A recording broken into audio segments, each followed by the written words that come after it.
أنفسنا وسيئات أعمالنا من يهده الله فلا مضل له ومن يضلل فلا هادي له أشهد أن لا إله إلا الله وحده لا شريك له وأشهد أن سيدنا محمدا عبده ورسوله اللهم صل وسلم وبارك على سيدنا محمد وعلى آله وأصحابه أجمعين والتابعين وتابع التابعين ومن سار على نهجه إلى يوم الدين أما بعد. Para bapak, para ibu, jamaah salat subuh ingkang kula hormati lan mugi-mugi dipunmulyakaken Allah Subhanahu wa taala. Yang pertama dan yang paling utama, marilah kita mengucapkan puja dan puji syukur kehadirat Allah Subhanahu wa taala yang telah memberikan berbagai nikmat kepada kita, baik nikmat yang sangat agung, nikmat Islam dan iman, kemudian nikmat kesehatan dan kesempatan, juga nikmat hidayah, taufik dan irsyad, sehingga kita semuanya pada pagi hari ini masih diberi kesempatan oleh Allah Subhanahu wa taala untuk menghirup udara segar, melaksanakan sholat subuh dengan berjamaah, kemudian dilanjutkan dalam duduk dalam majelis ilmu yang semoga semuanya diridhoi dan dirahmati oleh Allah Subhanahu wa taala. Kemudian sholawat dan salam mudah-mudahan selalu terhaturkan kepada Nabi junjungan kita, uswah hasanah kita, Nabi Agung Muhammad sallallahu alaihi wasallam, juga atas keluarga beliau, para sahabat, para tabi'in, para tabi'ut tabi'in, dan kepada semua zuriyah beliau dan umat beliau hingga hari kiamat. Khonfin azakumullah, para bapak, para ibu ingkang kula hormati lan dipuji Allah Subhanahu wa taala. Kita teruskan, kita lanjutkan kajian kitab Al-Wafi fi Syarhil Arba'in An-Nawawiyah yang ditulis oleh Syekh Mustafa Al-Ghudha dan Syekh Muhyiddin Mistafur. Masih membahas hadis yang ke-6 dari kitab Al-Arba'in An-Nawawiyah, dan kita sudah masuk ke pembahasan faedah yang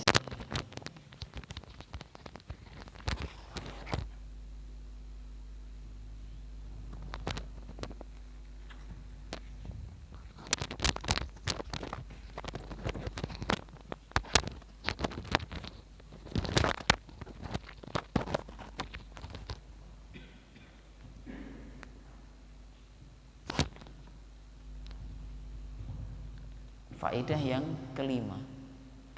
Kemarin yang telah kita bahas yang terakhir kali adalah mengenai obat hati atau perkara-perkara yang dapat menjadikan hati kita menjadi sehat.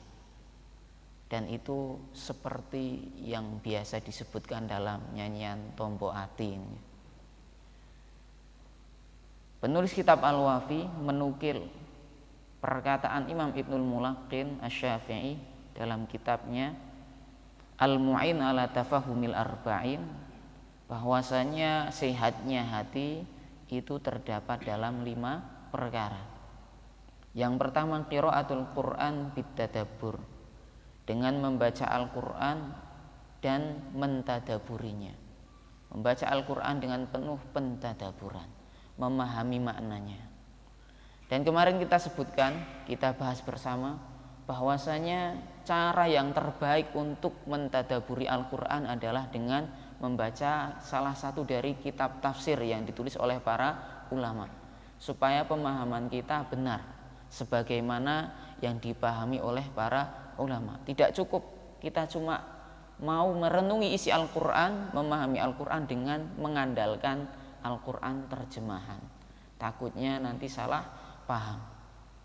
Kemudian yang kedua adalah khalaul batan atau mengosongkan perut dengan cara berpuasa tentunya. Yang ketiga adalah qiyamul lail, melaksanakan sholat malam.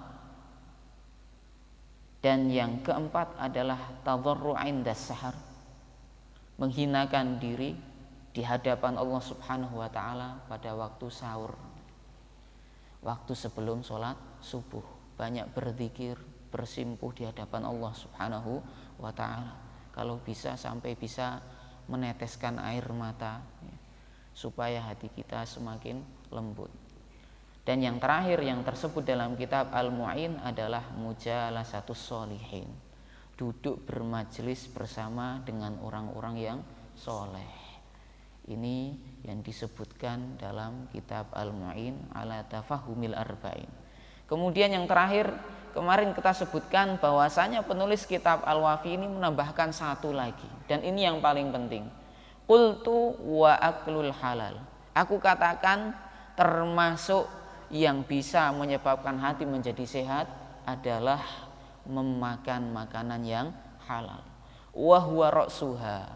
Dan memakan makanan yang halal niki merupakan pokok inti dari obat hati. Niki paling penting. Kening nopo? Kemudian beliau melanjutkan dengan menukil perkataan seorang ulama, wa ma ahsana man qol. Sungguh sangat indah perkataan seseorang, at-ta'amu badrul af'al. Makanan niku adalah benih dari amal perbuatan. Jadi makanan yang kita masukkan ke dalam perut kita itu seperti benih untuk amal perbuatan kita. In dakhala halalan kharaja halalan. Kalau yang masuk ke dalam perut kita itu adalah makanan halal, nanti yang keluar dari tubuh kita juga perkataan-perkataan yang halal, ucapan-ucapan yang halal, juga perbuatan-perbuatan yang halal yang dicintai oleh Allah Subhanahu wa taala. Wa inda khala haraman kharaja haraman. Nek sing mlebet ing dalem perut-perut kita itu makanan yang haram, yang keluar dari tubuh kita juga perbuatan-perbuatan yang haram, perbuatan maksiat. Ucapan yang dilarang oleh Allah Subhanahu wa taala. Wa inda khala syubhatan kharaja syubhatan. Kalau yang masuk ke dalam perut kita itu makanan yang syubhat, ya, yang keluar dari tubuh kita juga perbuatan yang syubhat, yang dereng jelas hukume, perkataannya syubhat, ya. Kemudian perbuatannya juga syubhat. Makanya untuk makanan ini kita berusaha menjaganya.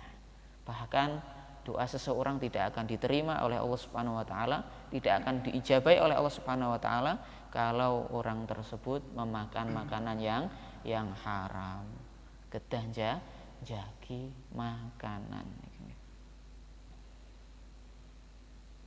Padahal donga niku nuwun sewu, semuanya dikabulkan oleh Allah Subhanahu wa taala. Nggih napa mboten? Iya. Karena Allah Subhanahu wa taala dalam Al-Qur'an mengatakan ud'uni astajib lakum. Berdoalah kepadaku niscaya niku pasti akan aku kabulkan. Jadi kalau seorang berdoa kepada Allah tentunya syarat-syaratnya terpenuhi, pasti dikabulkan. Tentunya ketika Allah Subhanahu wa taala mengabulkan doa kita itu ada beberapa cara. Terkadang dikabulkan sebagaimana yang kita minta.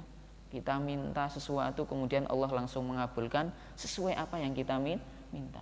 Tapi terkadang Allah Subhanahu wa taala mengabulkan dengan memberikan apa yang lebih baik dari apa yang kita minta. Kadang luwih apik malahan. Yang jadi masalah kita kadang nggak sabar. Karena apa? Allah Subhanahu wa taala kadang langsung mengabulkan langsung, kontan, cepat dikabulkan cepat. Tapi terkadang juga nggak dikabulkan secara langsung, agak diundur. Terkadang diganti dengan pahala, ya. Kita ini lebih butuh pahala nopo apa yang kita minta. Terkadang kita minta dunia, ternyata diganti. Apa yang kita minta dari perkara dunia tidak dikabulkan. Dikabulkan dengan cara lain, diganti dengan pahala. Nanti akan kita petik di hari kiamat. Atau terkadang Allah mengabulkannya dengan cara lain. Kita minta kebaikan tapi Allah mengabulkannya dengan kita dihindarkan dari mara bahaya. Jadi semua doa yang kita panjatkan kepada Allah Subhanahu wa taala, kata para ulama, pasti dikabulkan oleh Allah Subhanahu wa taala, tapi cara Allah mengabulkan niku bermacam-macam. Kemudian di sini penulis kitab Al-Wafi rahimahumullah mengatakan wal qalbus salim huwa unwanul fauzi indallahi azza wajal. Hati yang sehat, hati yang selamat dari berbagai penyakit hati itu merupakan tanda keberhasilan, kesuksesan ketika bertemu dengan Allah Subhanahu wa taala. Tentunya orang yang sukses, wong sing berhasil niku sanes wong sing sugih bandane akeh. Ya kalau dari sisi dunia, kacamata dunia orang yang sukses yang seperti itu. Tapi orang yang sukses yang hakiki adalah orang yang selamat dari api neraka dan dimasukkan ke dalam surga. Bagaimana kita bisa masuk surga dan selamat dari api neraka? Kita harus memiliki hati yang sehat, hati yang selamat dari berbagai penyakit dan hati yang selamat dari kesyirikan. Allah Subhanahu wa taala berfirman dalam Al-Qur'an, yauma la yanfa'u malun wala banun illa man atallaha biqalbin salim. Pada hari kiamat tidak bermanfaat lagi harta benda dan anak-anak. Illa man atallah, kecuali orang yang mendatangi Allah Subhanahu wa taala biqalbin salim, dengan membawa hati yang sehat, hati yang selamat. Artinya apa? Kalau seseorang meninggal dengan membawa hati yang sehat, hartanya nanti di hari kiamat akan bermanfaat atau tidak? Iya. Karena orang yang hatinya sehat ketika di dunia, hartanya digunakan untuk hal-hal yang dicintai dan diridhoi oleh Allah Subhanahu wa taala. Diinfakkan. Nanti di hari kiamat hartanya akan bermanfaat. Akan menjadi pahala yang besar. Begitu juga anak-anaknya.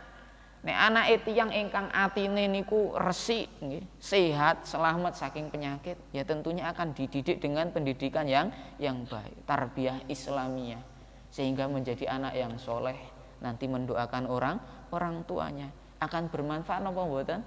Manfaat. Pahalanya bahkan akan mengalir jadi jariyah. Sebagaimana dalam isyarat hadis yang lainnya, idza mata ibnu Adam in qata'a amalu illa min tsalas.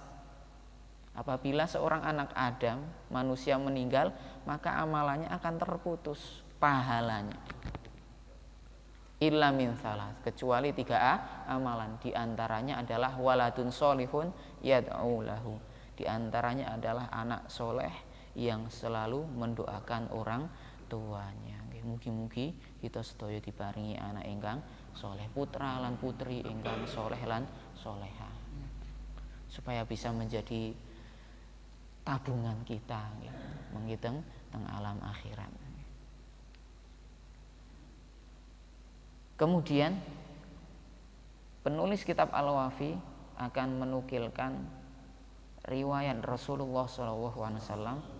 Beliau biasa berdoa dengan doa yang berisi meminta hati yang sehat. Niki Rasulullah SAW selalu memohon kepada Allah supaya diberi hati yang sehat, yang selamat dari berbagai penyakit. Wa kana Nabiyyu sallallahu alaihi wasallam, adalah Nabi sallallahu alaihi wasallam yang qulu fi du'aihi. Beliau biasa berdoa dalam doanya, mengucapkan dalam doanya, Allahumma inni as'aluka qalban saliman. Niki dungane ringkes insyaallah nggih. Bisa dihafal nih. Otomatis nih insyaallah. Allahumma inni as'aluka qalban saliman. Ya Allah, sesungguhnya saya memohon kepadamu hati yang sehat, yang selamat dari berbagai penyakit. Niki beliau mengajarkan kepada umatnya agar selalu berdoa dengan doa ini, supados diparingi hati ingkang sehat. Kemudian beliau melanjutkan lagi dengan menukil perkataan Imam Nawawi. Hati yang sehat niku pripun? Qala Nawawi, Imam An-Nawawi rahimahullah. Tentunya Imam Nawawi ulama besar mazhab Syafi'i, ahli hadis yang nulis kitab Al-Arba'in yang disarah oleh Syekh Mustafa Dib Al-Buqa dan Syekh Muhyiddin Mistun. Beliau mengatakan innama yahsulu sholahul qalbi bisalamatihi minal amradil batinah. Hati yang sehat itu bisa kita peroleh dengan menghindari penyakit-penyakit hati. Hati kita bisa sehat ketika kita berusaha menjauhi, menyelamatkan hati kita dari berbagai penyakit batin. Tentunya hati niku seperti jasad atau tubuh kita. Tubuh kita men sehat niku pripun? Ya berusaha menjauhi penyakit. Napa mboten, Mbak? Saya napa mboten? Iya. Kalau hati kita pengen sehat, hati kita, jasad kita, tubuh kita pengen sehat, yang pertama harus berusaha menghindari berbagai penyakit atau hal-hal yang menyebabkan kita sakit. Yang kedua napa? Memakan makanan yang bergizi, 4 sehat 5 sempurna. Begitu juga hati. Kalau pengen sehat, ya kita menjauhi penyakit-penyakit hati. Yang kedua, kita memberikan gizi ke hati kita. Hati kita butuh gizi juga. Gizi ini apa? 5 hal atau 6 hal yang disebutkan oleh penulis kitab Al-Wafi niki. Kalau penyakit-penyakit hati yang menjadikan hati mati niku napa? Nah, ini akan disebutkan oleh Imam An-Nawawi. Yang pertama, contoh penyakit hati niku al-ghil, kal-ghil. Ghil adalah dendam. Dendam niki disebut ghil, salah satu penyakit hati. Seseorang bisa dendam kalau nopo? Marah dengan orang lain. Kalau ada orang marah dengan si A, nanti dia akan dendam. Wal hiqd. Hiqd niki kata para ulama muradif lil ghil. Hiqd adalah sinonim dari ghil, berarti sama-sama dendam. Tapi hiqd niki luwih parah tinimbang ghil. Hiqd niki berusaha nglanggengake sifat dendam di dalam hati. Nek weruh wong sing didendami rasane ora enak nggih. Rasane napa biasane, Pak? Wis pokoke jengkel nggih. Ndelok mawon mboten gelem nggih, mboten gelem. Kemudian wal hasad, penyakit hati yang ketiga hasad. Hasad niku iri dengki. Kalau ada tetangganya yang punya mobil baru, langsung panas pol piyambake. Rasane panas umpamane. Niki disebut hasad, iri dengki. Bahkan di dalam hatinya sampai ada keinginan, mugi-mugi montore engko kecelakaan nggih. Atau dicolong wong. Niki wis parah niki. Hasate wis parah. Mugi-mugi engko kecelakaan, nyong sing dadi sugih malah ini yang parah. Kalau cuma kepingin supaya memiliki mobil yang sama, angsal napa mboten? Angsal-angsal mawon. Tetanggane dapat mobil baru atau yang lainnya, motor baru atau dapat rezeki yang banyak, dapat hadiah umpamanya. Kemudian mugi-mugi nyong juga akan dapat seperti itu. Niki mboten napa-napa ya. Tapi kalau sampai ada keinginan dalam hati, wah mudah-mudahan itu wis engko ilang lah, kecelakaan apa motore rusak engko servise akeh nggih. Niki sing berbahaya. Ini hasad. Kemudian selanjutnya wasyuh. Syuh niki pelit medit dalam berbagai hal, dalam berbagai perkara. Yang selanjutnya al-bukhl, bakhil ya. Bedanya bakhil sama syuh napa? Syuh luwih parah nggih. Luwih parah tinimbang bakhil ya. Niki tingkatannya lebih tinggi lagi. Kalau bakhil mungkin dalam masalah uang, dalam masalah makanan. Tapi kalau syuh niki bakhil dalam semua perkara. Senyum saja bakhil, mboten gelem. Nek ketemu wong niku merengut. Medeni nggih. Mencucu. Karena pelit dalam hal senyum, senyum kepada orang lain. Niki bakhil dalam segala hal disebut syuh dalam bahasa Arab, asyuh. Kemudian selanjutnya dari penyakit hati yang hendaknya kita hindari adalah al-kibr atau sombong. Dan sombong artinya sebagaimana disebutkan dalam hadis niku batorul haq wa ghamtun nas. Yang pertama arti dari sombong adalah batorul haq, menolak kebenaran. Wis disampaikan kebenaran tapi wah, iki salah ya.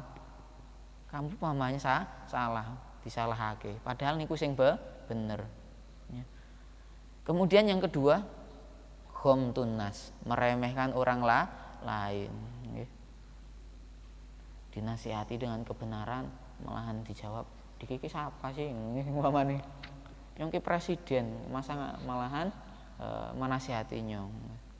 Niki jenenge meremehkan manusia. Karena dalam Islam itu yang dilihat perkataannya atau orang yang mengatakan? Perkataan yang diucapkan.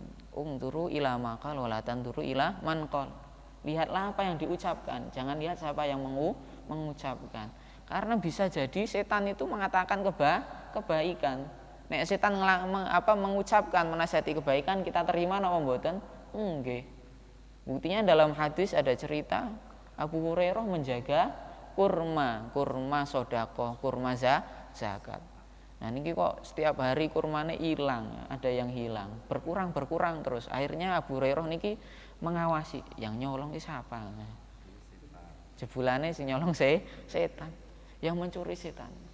Abu Hurairah nggak tahu kalau yang nyuri itu setan, karena setan ketika nyuri di sini bertasyakul, malih rupa menjadi manusia. Akhirnya dicekel niku, pas nyuri ketahuan langsung dipegang sama Abu Hurairah. Kamu yang biasa nyuri kurma ya? Iya ya.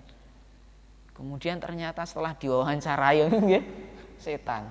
Setannya kemudian berkata, "Lepaskan aku, nanti akan aku beri pelajaran biar selamat dari godaanku ketika tidur." Ketika mau tidur bacalah ayat kursi. Nanti ketika tidur kamu akan terjaga, akan dijaga oleh Allah Subhanahu wa taala dari aku, ini kata setan. Kemudian Abu Hurairah ragu, setan lak gaweane napa? Ngapusi nggih. Biasanya menggelincirkan manusia ke jalan yang salah. Abu Hurairah akhirnya menemui Rasulullah SAW, tanya mengenai kejadian ini. Ini sesat pripun ya? Barangkali bid'ah lah nggih. Diajari setan nggih. Tanya mengenai hal tersebut. Apa jawab Rasulullah SAW?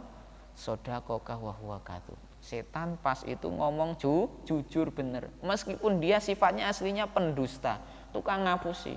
Tapi ketika berbicara kepadamu wahai Abu Hurairah, setan telah berkata jujur. Niki nek saged nggih nek ajeng sari maca ayat kursi rumiyin. Ditambah lagi zikir napa? Subhanallah berapa kali? 33 kali. Kemudian alhamdulillah 33 kali plus takbir 34 kali biar genap 100. Niki insyaallah jadi amalan tabungan kita di hari kiamat kelak. Meskipun sunnah nggih, tapi berusaha kita jagi. Kemudian di antara penyakit hati yang disebut mriki wasukhriyah. Niki ngolok-olok meremehkan orang lain ya. Niki sudah kita bahas sedikit tadi. Meremehkan orang lain atau mengolok-olok orang lain. Moyoi orang lain, dipoyoi nggih. Niki kadang nek wong ana sapa nggadahi beberapa kebiasaan yang buruk. Nek enten kelemahan sithik biasanya nek dundang nggih kelemahan niki nggih cirine nggih. Biasanya kados niku. Jangan seperti ini adat atau kebiasaan yang buruk. Karena nama itu merupakan doa. Masa karena umpamane wong niku napa? Kados niku nggih, niku contone ya. Jangan kemudian memanggil dengan panggilan yang buruk. Panggil dengan panggilan yang paling baik. Kemudian riya niki nggih. Beramal supaya dilihat oleh orang lain nggih. Selanjutnya wasum'ah nggih. Beramal supaya amalannya diceritakake sama orang-orang, menti omongake ya. Niki tentunya semuanya berkaitan dengan hati ya. Penyakit hati. Dan kita nggak boleh suudzon nggih. wong niki ngamal karena sum'ah atau riya, kita nggak boleh suudzon, karena ini permasalahan hati. Yang tahu isi hati cuma Allah dan dirinya sendiri. Jangan kemudian suudzon, wah kayak wong wakaf atau infak akeh paling ya men sum'ah atau ben riya. Jangan nuduh dulu, karena itu urusan hati. Malah kita suudzon jadi dosa juga. Jenenge masyarakat kadang nggih macam-macam nggih. Macam-macam. Wal maker. Selanjutnya di antara penyakit hati yang disebutkan oleh Imam An-Nawawi niki berbuat makar nggih. Membuat makar di dalam hatinya. Selanjutnya yang disebutkan oleh Imam Nawawi adalah wal hirs wat toma nggih. Rakus. Hirs sama toma itu artinya sama, rakus. Tapi hirs niki rakus yang luwih parah tinimbang toma. Toma masih tingkatannya di bawah al-hirs. Tamak terhadap dunia. Kalau tamak dalam urusan ibadah angsal napa mboten?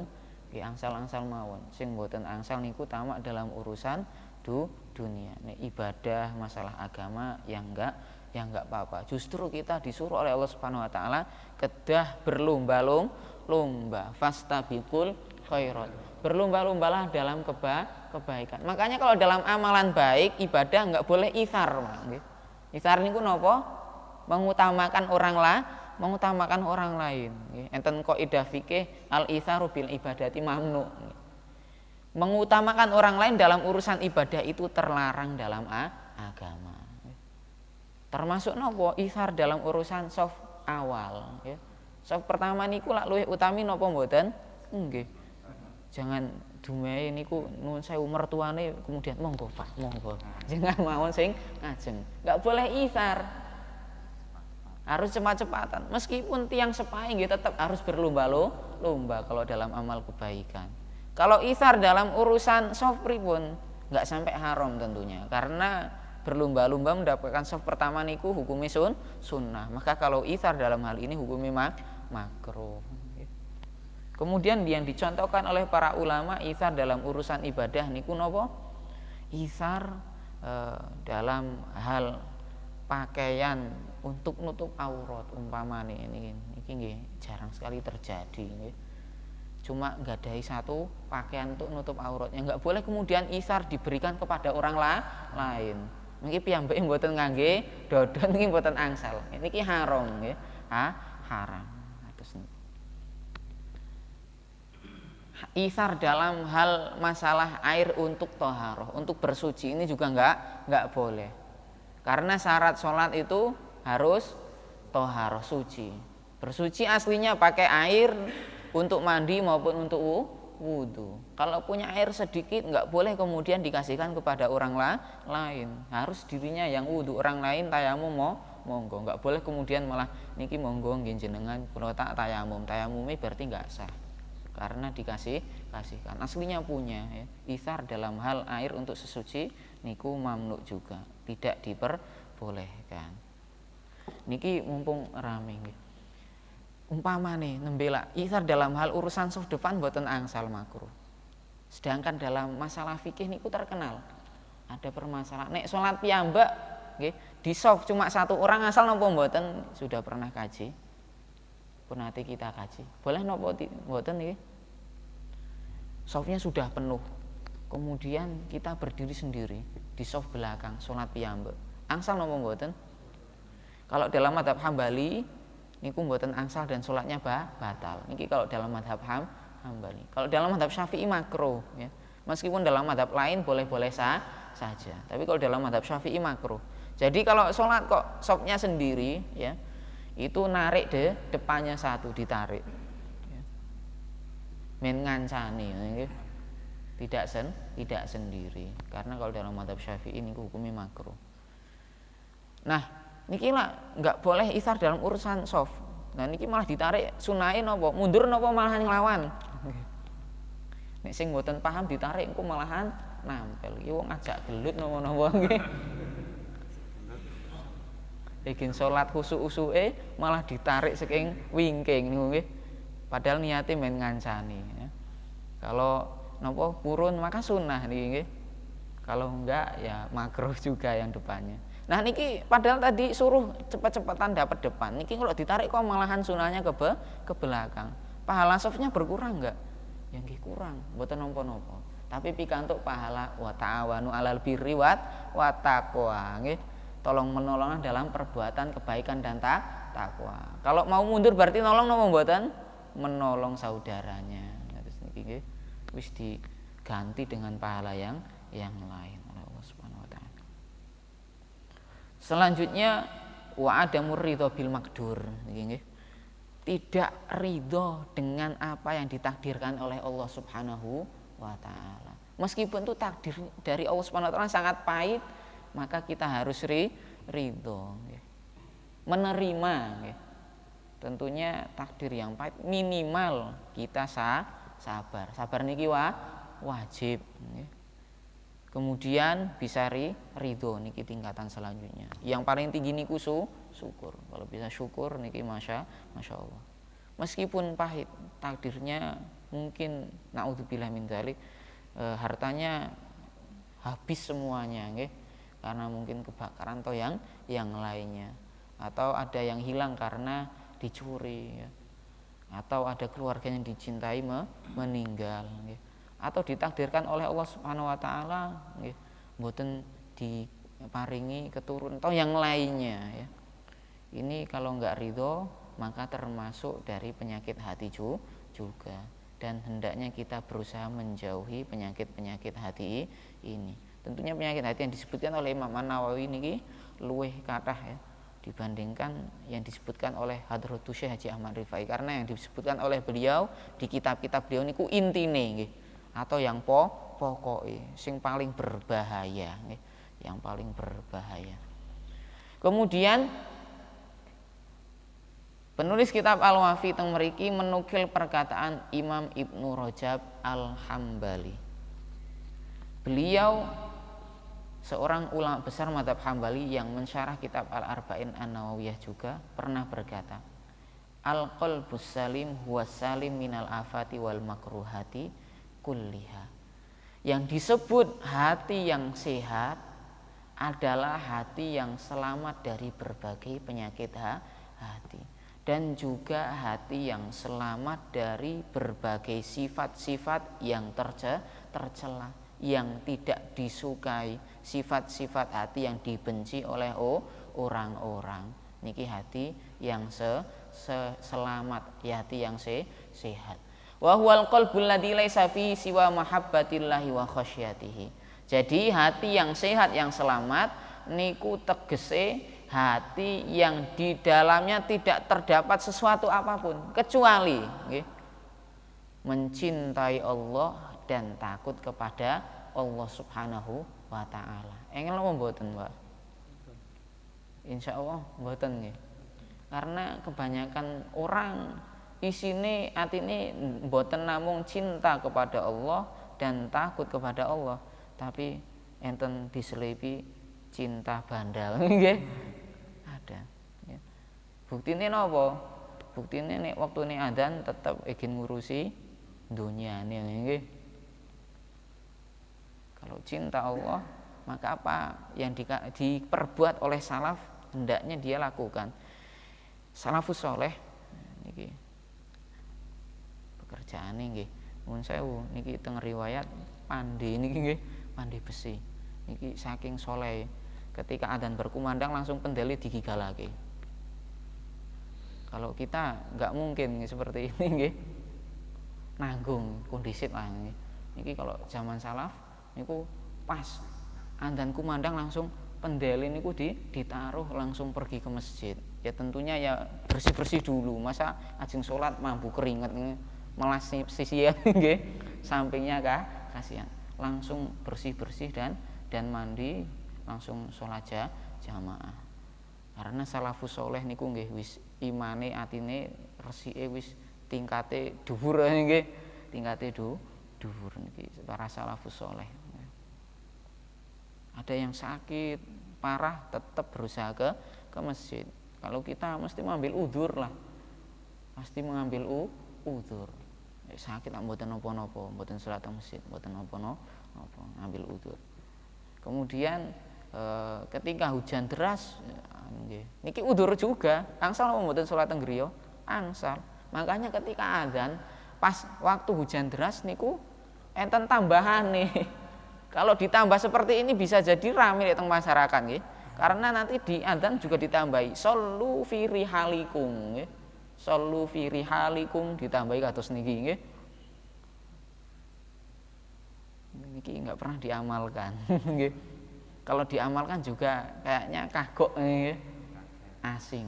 Iki Kak ngapa iki adane malah ana lafaz sing anyar nggih. Shollu nggih.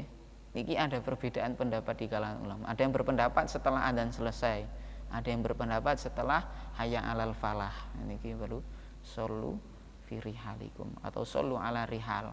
Artinya napa? Salatlah di tempat kalian masing-masing. Niki artinya atus niku.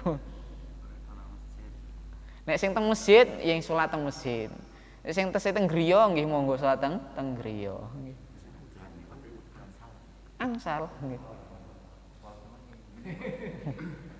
Tapi ajeng teng masjid nggih pahalane luwih ageng nggih. Nggih.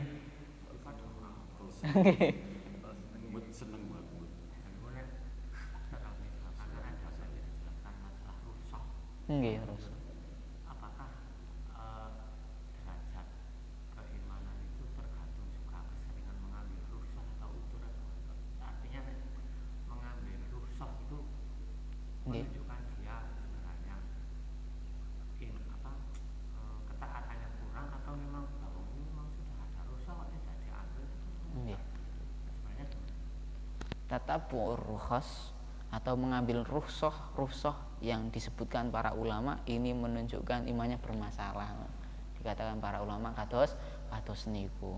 Nek milih rukhsah napa azimah? Azimah niku hukum asli nggih, hukum asli. Kados salat asline 4 rakaat. Rukhsah niku salat diringkes dikosor jadi 2 rakaat. Lebih utama mana? Dikosor atau itmam? Nggih luwih utami itmam. Disempurnakake azimah. Kecuali nek safar niku pun tebih banget, maka lebih utama nanti dikosor. Kenapa? Ya karena ada perbedaan di kalangan ulama. Ada yang mewajibkan kosor, ya seperti Imam Abu Hanifah. Jadi kalau menurut Imam Abu Hanifah nek safari ngasih tebih niku 80 kilo lebih 88,5. Nek mboten kosor malah batal salate. Niki menurut Imam Abu Hanifah. Kalau menurut Imam Syafi'i ajeng dikosor monggo, ajeng diitmam disempurnake monggo. Tapi luwih utami nggih men dianggap sah karo Imam Abu Hanifah nggih dikosor ya. Karena ada kaidah dalam masalah fikih al-khuruj minal khilaf mustahab ya. Keluar dari perbedaan pendapat di kalangan ulama niku sunnah. Artinya kita enggak memegang pendapat kita, berusaha ngalah lah ngikuti pendapat ulama lain men dianggap sah sama ulama lain niku hukumnya sunnah ya. Men dianggap sah karo Imam Hanifah ya wis tak kosor timbang engko mboten sah miturut sebagian ulama. Terus niku nggih contohnya milih nopo al-khuruj minal khilaf. Niki kados ngusap rambut, Pak. Kalau dalam mazhab Syafi'i ngusap rambut ketika wudu minimal pinten? Meskipun sak rambut sah mboten? Sah-sah mawon. Tapi kalau menurut Imam Abu Hanifah niku minimal 1/4 kepala. 1/4 kepala. Nek namung setitik ya, niki mboten sah. Kalau menurut Imam Malik luweh tegas lagi. Harus semua kepala. Nek mboten kabeh mboten sah. Ini menurut Imam Malik. Nah, supaya dianggap sah sama Imam Malik, sama Imam Ahmad, berarti kita ketika wudhu mengusap semua enggak? Nggih. Nek ngusap berarti hukumnya sunnah. Karena men dianggap sah sama semua ulama niku sunnah. Kados niku. Niki dalam mazhab Imam Syafi'i. itu suatu syar'i atau yang namanya rukhsah. Rukhsah niku syar'i. Berarti syar'i juga harus dilaksanakan. Boten. Karena hukum syar'i tidak semuanya harus dilaksanakan. Rukhsah niku lak keringanan. Hukum keringanan.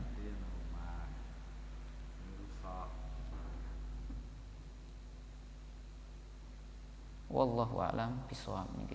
Kita lanjutake. Wa khasyah ma yubaidu minhu.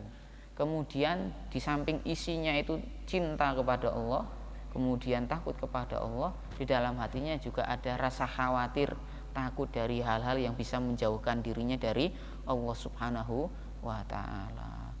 Nek perkawis niku saged ngedohaken dari Allah, maka hendaknya langsung dijauhi. Wedi, jangan kemudian tetap ya di situ terus berusaha menjauhinya. Dan contoh dari para salaf banyak sekali ya. Sampai dari kalangan nabi. Contohnya nopo? Nabi Sulaiman pernah niku beliau melihat kuda-kuda untuk perang ya. Wakeh.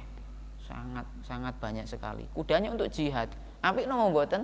Apik. Tapi mresani.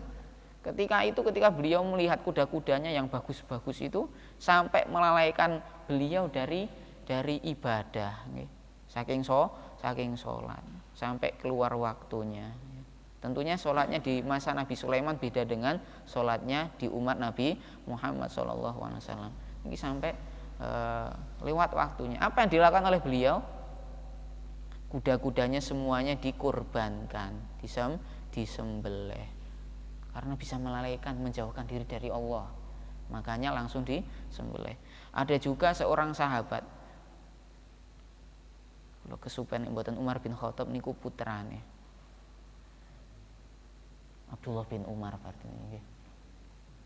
Niku punya kebun yang sangat indah ya. Akeh panene. Pas lihat-lihat kebun sampai kesupen nggih. Lupa waktu sholat asar sehingga enggak sholat jamaah. Ya, sholat tapi enggak berjamaah. Apa yang dilakukannya? Langsung diinfakake niku nggih kebune. Kita Masya Allah iman banget. Napa meneh sawahe 2 hektar nggih. Asli nggih. Niki